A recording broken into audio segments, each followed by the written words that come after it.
Hey guys, what's up? Rockin TikTak here, and you guys want to see something cool? Check this out. You're not ready for it. You're not ready for it. All you have to do is press select on any mission you want, and there's actually people playing. I know, mind blown. I was blown away as well.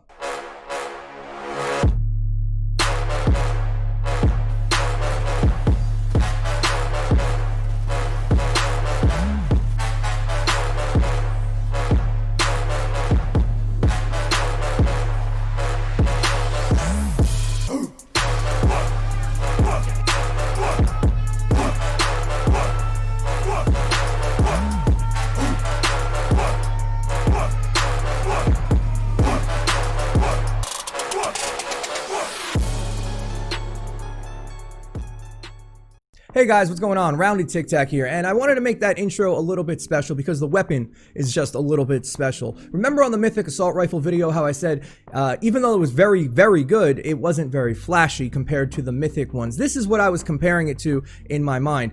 This is one flashy weapon, probably the coolest one out of the entire set. What it does is the heavy attack while not jumping, because yes, there's two heavy attacks, actually calls meteors from the sky to come and attack your enemies. So let's check out the 6th perk. Hitting an enemy empowers Meteor Slam to summon meteors that each deal 313% of weapon damage in a 0.5 tile radius. Stacks up to 7 times. Summoning 1 meteor per stack. All stacks are removed on using Meteor Slam or switching weapons. So the cool thing, there's a couple of cool things actually going on here. The fact that it's not eliminate is a huge deal. I was thinking it would be. That means if enemies crowd you up, you can just do one swing. Since it's a hammer, it hits multiple targets, so you can get full stacks if enemies are surrounding you with one button press. And then after that, you press right click and it's GG. There's nothing surviving. No matter what build I tried it on, and I tried multiple, as you'll see, the weapon absolutely shredded and has some really cool interactions with other heroes, but we'll get into that in a second. The hardware, Storm King. The Storm King's hand forged into a versatile hammer. Ground, meteor, heavy attack that slams the ground in front of you, damaging and knocking back nearby enemies. And then, like I said, it does have 2 heavy attacks. If you are in the air or jumping or falling, it has the lead sled or guardian's will, or even the black blades heavy attack, the jump leap one, which is very handy for getting out of sticky situations, especially if you're playing a constructor or a soldier with no mobility. Now, the rolls I went with, another cool thing about this perk is, or this weapon, is it's the absolute best weapon for the Mythic Storm King. There's nothing that out damages it. You can roll it crit rating, crit damage, physical, attack speed, and crit damage.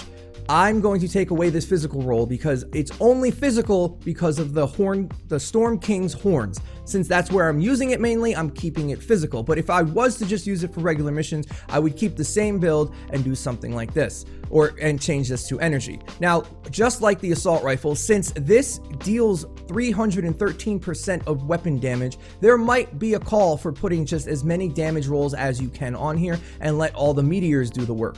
But on top of everything else, just like every other weapon in this game, the special perk can crit, and each meteor at 313% extra damage does around, I don't know, 700,000 damage and an enormous giant, bigger than rocket launcher AoE. You have to understand that this weapon is unheard of on scale of mass destruction. There's nothing surviving. Right click and set it and forget it. It's absurd how powerful this weapon actually is. Even if we compare it to something like the Surround Pound, which is arguably the 2nd best hammer in the game, top 5 melee weapons in the game, let's take a look at how they compare. As you can see, they are pretty similar, just like the Mythic AR, how the Wraith on base stats alone is very similar, the Mercury LMG, very similar, but the special 6th perk is what makes it so much better. Now, don't get me wrong, the Surround Pound is the best hammer in the game if you do not have this, but Jesus, the amount of damage on this. They have the extra crit damage in here. We have the same attack speed,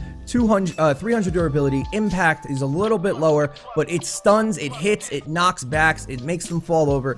It's absurd. Try it like this: crit rating, crit damage, physical, attack speed, and crit damage. Now let's talk about some builds and exactly why they work so well. For you non-damage orientated people out there, remember when I was trying to make the best hybrid melee constructor. One of them looked kind of like this. We have Mega Base, Blast from the Past, Saurian Claws, Saurian Hide, Floors, Power Modulation, and Frozen Castle. All of these perks are really good and they work really well.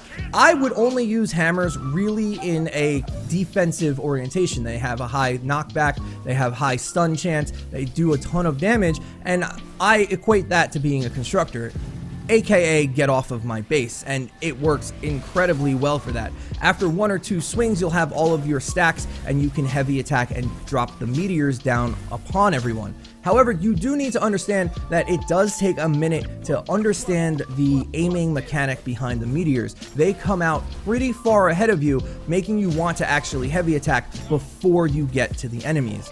On top of all that, the meteors can double hit, meaning you can hit somebody with the actual base weapon on the right click, and then they can get knocked back and a meteor can land on top of them. If that happens and they both crit, you're looking at like 1.6 million damage. It's absurd. It works beautifully on a constructor for a defensive weapon, and then when you need to actually kick some butt, you right click and everything dies.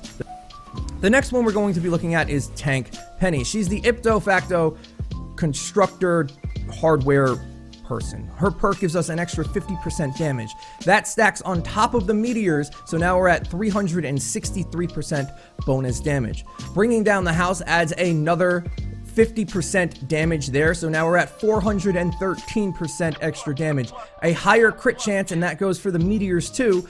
More crit rating here, software here because you're going to be spamming the heavy attack, and then Monster Smash. If you recall on my Monster Smash review video, I said that AoE trumps everything while using her perk. If you're trying to heal up, AoE is the way to go. And since the AoE in this one is, I don't know, 5 tiles wide, you have a huge chance of basically never dying or healing up to full with just a button click. This is such a supreme perk in this instance that it's kind of absurd. Even without a tank build, this is a damage-orientated build. I never died. Every single time I got into trouble, I would just right-click, heal to full, or if I got really in a bad spot, I would jump and right-click and leap away. Tank Penny was a ton of fun to test out, and you guys should try this build too. But the last one we're going to look at is a very damage-orientated build with not really much survivability except for Monster Smash. Totally rocking out. We have here again, of course we would, because it works really well with corrosive strikes. Melee critical hits apply a snare and affliction which deals 87% damage dealt each second for 3 seconds. Now what that does is that also works with the meteor, so we have a ton of damage that we can play around with. This on top of battle beat, on top of actuated attacks, on top of increased hardware crit rating, just ends up making the meteor field a death trap. If she crits, she will basically one-shot anything that happens. Button in a group of enemies and everything else will die. Even if it doesn't end up one-shotting them right away, the affliction tick on corrosive strikes works with any kind of melee weapon, so the hammer here works too, and it works upon the meteors as well. If the meteor in this case hits for 400,000 damage, you're going to be hitting for like 320,000 damage for 3 seconds. It's absolutely absurd. Check out this build. I promise you will not be disheartened or disappointed. I guess the main takeaway here is that you can use this hammer on any build you want to and still be successful. Now, I wouldn't recommend using a mega base in an encampment mission, but I think you guys get the idea. No matter who I tried it on, what kind of build I was going for, it just put in the work. Having an enormous 3-tile wide AoE minefield that hits for upwards of 1 million damage is just a little bit redonkulous and really allows you to play it on any character and have a ton of fun. Like I said, it's one of the flashier weapons out of the Mythic Storm King set, but honestly, it's still one of the best in the game. It all comes back to that meteor field that you can just drop wherever you may need to, and even on a non-damage orientated character at 140 and 174, you will almost kill all the little guys anyway and allow your team to focus down the big guys. I didn't do any smasher testing here because it's not really that kind of weapon. It's a huge AoE clearing monstrosity. Guys, that's really it for the Storm King's hand wrath hammer thing.